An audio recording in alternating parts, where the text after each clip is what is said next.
Who is Tarique Rahman, set to become Bangladesh's next PM? Tarique Rahman is on course to be elected the new Prime Minister of Bangladesh after his centre-right Bangladesh Nationalist Party, BNP, won enough seats to secure a majority in the general election. Rahman, 60, is the figurehead of the influential Zia family, who have dominated politics in the country for decades. Both of his parents previously served as leaders of Bangladesh. Yet it has been far from a smooth path to the top for Rahman, whose career has been dogged by allegations of nepotism and corruption by political rivals, as well as a period of exile and his father's assassination. His eventual ascent to chairman of the BNP came just weeks before Bangladesh headed to the polls, following the death of his mother, the country's first female prime minister Khaleda Zia. Rahman first became active within the BNP in 2001, when he was in his mid-30s. It was the start of his mother's second period as prime minister. Her first had run from 1991 to 1996. His father, Ziaur Rahman, a military ruler turned president, had been killed in a military coup in 1981. He was a leading figure in Bangladesh's struggle for independence and founded the BNP in 1978. In 2002, Rahman took his first significant steps in his parents' footprints when it was announced that he had been promoted to a senior position within the party. At the time, the opposition described his rise as brazen nepotism. He would go on to acquire a reputation for being a hatchet man who enforced party discipline. Rahman has also been accused in the past of using his power to gain personal advantages, but has always denied the corruption allegations against him. Some of his supporters believe he was used as a political scapegoat by his opponents. He was arrested on corruption charges in 2007 during a military-backed caretaker government and said he was tortured while awaiting trial. He spent 18 months in prison before being released and then left the country for London. Reports at the time suggested that he had promised to leave politics in order to be allowed to leave Bangladesh.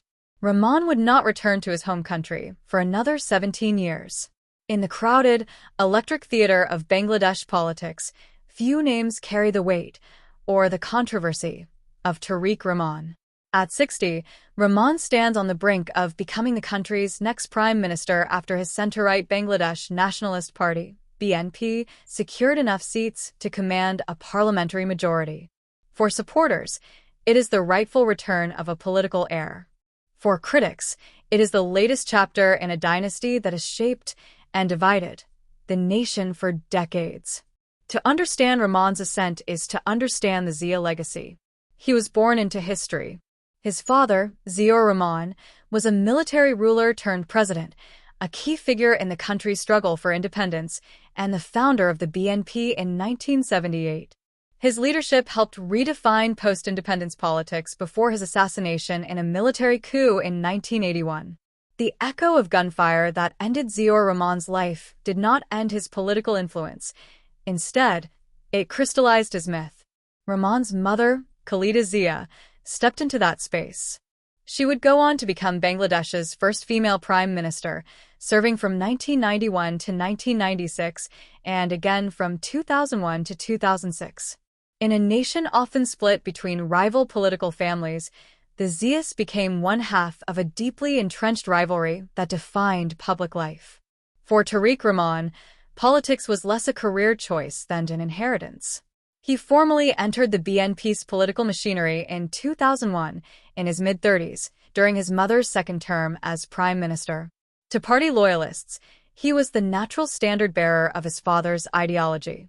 To opponents, he was proof that Bangladeshi politics was drifting toward dynastic entitlement. When he was promoted to a senior party role in 2002, the opposition decried it as brazen nepotism. Yet within the BNP's ranks, Rahman quickly developed a reputation as an enforcer, a figure who could impose discipline, consolidate factions, and ensure loyalty to the Zia vision. But power, especially inherited power, rarely comes without scrutiny. Rahman's career soon became clouded by allegations of corruption and abuse of influence. Rivals accused him of leveraging his position for personal gain. He denied the accusations, maintaining that they were politically motivated attempts to tarnish the Zia name. Among his supporters, a counter-narrative took root, that he was less a wrongdoer than a convenient scapegoat in Bangladesh's bitter political chess game. In 2007, during a military-backed caretaker government, Rahman was arrested on corruption charges. He would later say he was tortured while awaiting trial. For 18 months, he remained behind bars, a dramatic fall for a man once seen as the inevitable heir to power. When he was released, he left Bangladesh for London. Reports at the time suggested he had pledged to withdraw from politics in exchange for permission to leave the country. Whether promise or rumor, the result was the same: exile. 17 years is a long time in politics. Long enough for alliances to fracture, for new leaders to rise, for memories to blur. Yet Rahman's absence did not erase his influence. From abroad, he remained a symbolic center of gravity for BNP supporters.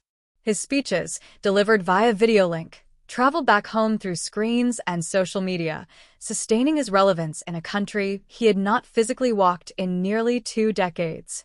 Exile reshaped his image. To critics, he was a fugitive figure, governing from afar. To loyalists, he was a political martyr, a man forced from his homeland by adversaries determined to extinguish the Zia legacy. The death of Khaleda Zia marked another turning point. Just weeks before the country went to the polls, Rahman formally ascended to the chairmanship of the BNP. It was both a personal moment of loss and a political consolidation of destiny. The mantle had fully passed. Now, as the BNP claims a parliamentary majority, Rahman stands poised to transform from heir apparent to head of government. Yet questions linger. Can a leader long removed from daily life in Bangladesh reconnect with its complex realities, its economic pressures, its youthful population, its shifting global relationships? Will his premiership mark continuity with his parents' politics, or will exile have tempered and transformed his approach? And how will he address the shadow of past allegations that still trail his name? Bangladesh itself is no stranger to dramatic political narratives. Since independence, it has navigated coups, caretaker governments, fierce party rivalries, and rapid economic change. The office Rahman seeks is not merely ceremonial. It sits at the heart of a nation balancing ambition with volatility. For many voters, the choice was not simply about one man but about identity, memory, and direction. The BNP's victory signals a desire for change, or perhaps a return. Rahman embodies both, a familiar surname and a leader shaped by years beyond the country's borders. In the end, his story is one of paradox. He is both insider and outsider, born into the ruling elite, yet shaped by imprisonment and exile. He is both accused and defended, criticized as a product of nepotism, yet embraced as a custodian of legacy. He carries a family name heavy with history, expectation, and unresolved debate. As Bangladesh turns a new political page, Tarique Rahman steps into the foreground not simply as a son of Ziaur Rahman and Khaleda Zia, but as a